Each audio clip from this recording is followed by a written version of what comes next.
Once you've created your filter settings of choice, Sculpture then moves on to the stereo delay section up in the top right hand corner.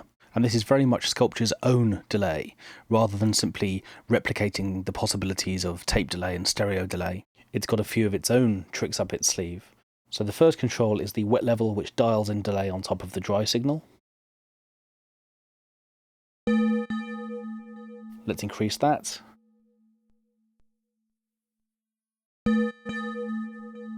And the delay becomes more apparent. And let's increase some feedback. And then we get lots of taps, and we can get self-generating delays by really increasing feedback a lot. Then we can set a low and a high cut around the delay, which will limit the frequency response of the delay itself.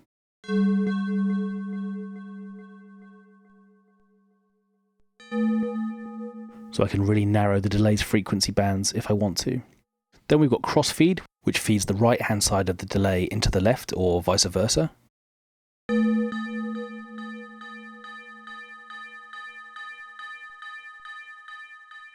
You begin to hear those regenerating effects I mentioned before.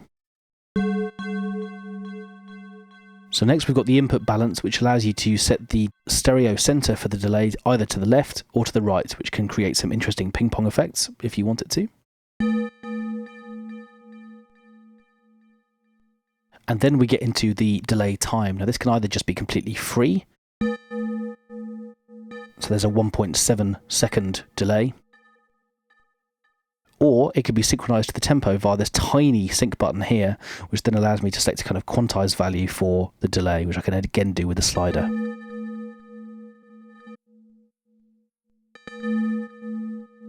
And there's a 2-bar delay.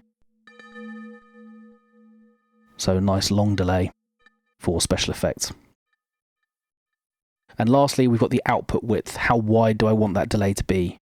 So I can limit its stereo field as well. And then lastly, there's a spread and groove pad, which plays around with how stereo the delay is.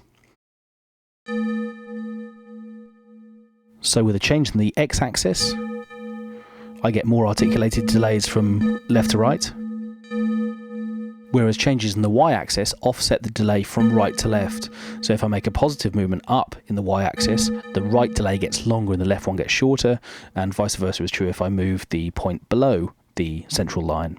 So that's the dedicated Sculpture delay section, and if you don't want to use delay at all, of course, you can simply just switch it off by pressing the blue delay button.